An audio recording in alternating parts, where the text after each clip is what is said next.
ലോകകപ്പ് ഫുട്ബോളിന്റെ ആവേശത്തിനിടെ ലഹരിക്കെതിരെ സന്ദേശം പകർന്ന് കണ്ണൂർ അഴീക്കോട് ദയ അക്കാദമിയുടെ നേതൃത്വത്തിൽ ദയ സോക്കർ കപ്പ് 2026 സംഘടിപ്പിച്ചു.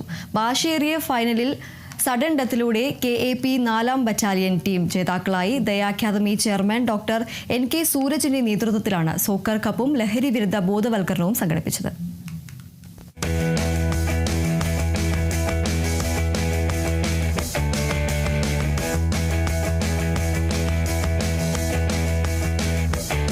ആവേശം നിറഞ്ഞ പ്രാഥമിക റൗണ്ട് മത്സരങ്ങൾക്കൊടുവിൽ വിജയികളായി എത്തിയ ദയ അക്കാദമി ടീമും KAP 4ാം ബറ്റാലിയൻ ടീമും തമ്മിൽ നടന്നത് വീറും വാശിയും നിറഞ്ഞ ഫൈനൽ പോരാട്ടം. ഇരു ടീമുകളും വിട്ടുകൊടുക്കാതെ പൊരുതിയപ്പോൾ നിശ്ചിത സമയത്തിനുള്ളിൽ ഗോൾ നില 2-2. ഒടുവിൽ ഫൈനൽ മത്സരം പെനാൽറ്റി ഷൂട്ടൌട്ടിലേക്ക് നീങ്ങി.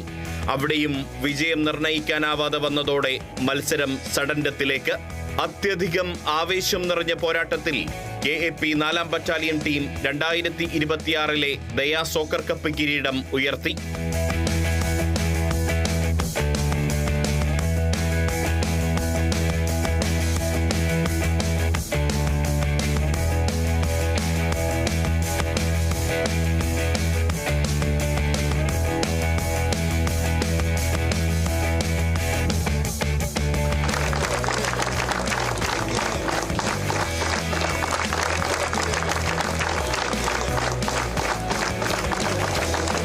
അഴീക്കോട് പാണിയിൽ ടർഫിലും ലോകകപ്പ് ഫുട്ബോൾ ആവേശം നിറയ്ക്കുന്നതായിരുന്നു. ദയ അക്കാദമി ചെയർമാൻ ഡോക്ടർ NK സൂരജിന്റെ നേതൃത്വത്തിൽ സംഘടിപ്പിച്ച ഈ ഫുട്ബോൾ മത്സരം കലാകായിക മത്സരങ്ങൾക്ക് ദയ ചാരിറ്റബിൾ ട്രസ്റ്റ് നൽകുന്ന പിന്തുണ മാതൃകാപരമാണെന്നും ലഹരിക്കെതിരെ നടത്തിയ ഫുട്ബോൾ ടൂർണമെന്റ് വലിയ സന്ദേശമാണെന്നും മുഖ്യാതിഥിയായി എത്തിയ KV സുമേഷ് MLA. നമ്മള് ഓർമ്മ വെച്ച കാലം മുതൽ അർജന്റീനയാണ്. എന്ത് കലാകായിക മത്സരങ്ങൾ നടക്കുമ്പോഴും ദയ നല്ലത്. ഇപ്പോൾ ഞാൻ പറഞ്ഞല്ലോ, ഒരു കുട്ടി ആഗ്രഹിക്കുന്ന ഒരു പരിശീലനം കോച്ചിനെ വെച്ച് നമ്മളൊക്കെ പഠിക്കുമ്പോൾ ആഗ്രഹിച്ച, പക്ഷെ അത് ലഭ്യമായില്ല. പക്ഷെ ഇവിടെ കുട്ടികൾക്ക് അത് നൽകുകയാണ്. എല്ലാ കായിക പരിശീലനങ്ങളും ഇവിടെ നൽകുന്നുണ്ട്. ഇപ്പോൾ ഫുട്ബോളിൻ്റെ ലഹരി ഇതൊക്കെ കണക്ട് ചെയ്തുകൊണ്ടും ഇപ്പോൾ ഈ നടക്കുന്ന മത്സരം തന്നെ ഒരു വലിയ മെസ്സേജാണല്ലോ. ഒരു പ്രോഗ്രാം സംഘടിപ്പിക്കുക എന്ന് പറഞ്ഞാൽ ആ ഒരു ഏജ് ഗ്രൂപ്പിനെ സമൂഹത്തൊക്കെ പൊതുവിൽ സ്വാധീനിക്കുമല്ലോ. അപ്പോൾ ആ അർത്ഥത്തിലുള്ളൊരു നല്ല പ്രോഗ്രാമായിട്ടാണ് ഈ തുഫാൻ. ഇന്ന് കേരളം അഭിമുഖീകരിക്കുന്ന വളരെ ഗുരുതരമായൊരു പ്രശ്നമാണ് ലഹരി, സിന്തറ്റിക് ലഹരി എന്ന്. നമ്മുടെ ചെറിയ തലമുറയെ വലിയ നിലയിൽ അത് പിടികൂടുന്നുണ്ട്. അപ്പം അതിനെ ഒരു ബോധവൽക്കരണം എന്നൊരു വലിയ ക്യാമ്പയിനൊപ്പം നിയമപരമായ കാര്യം ഇപ്പോൾ സംസ്ഥാന ഗവൺമെൻറ് നേരത്തെയുള്ളതിൻ്റെ തുടർച്ചയായി ചെയ്യുന്നുണ്ട്. ലോകകപ്പ് ആവേശം സാധാരണക്കാരിൽ എത്തിക്കുന്നതിനൊപ്പം ലഹരിക്കെതിരായ സന്ദേശം നൽകുകയാണ് ദയ സോക്കർ കപ്പിലൂടെ ലക്ഷ്യമിട്ടതെന്ന് ചെയർമാൻ ഡോക്ടർ NK സൂരജിന്റെ വാക്കുകൾ.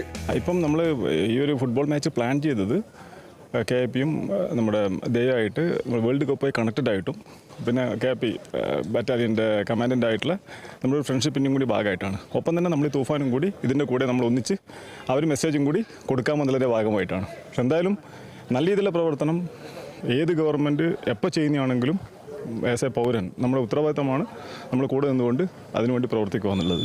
End of the day it's to create a better future generation. സമാപന ചടങ്ങ് KAP 4ാം battalion commandant K Rajesh Kumar IPS ഉദ്ഘാടനം ചെയ്തു. Never to use drugs in your future. It is only a small kick you will get for small 5-10 minutes. After that you will get addicted to it. So all will say no to drugs, na? Yes. Full life. Yes.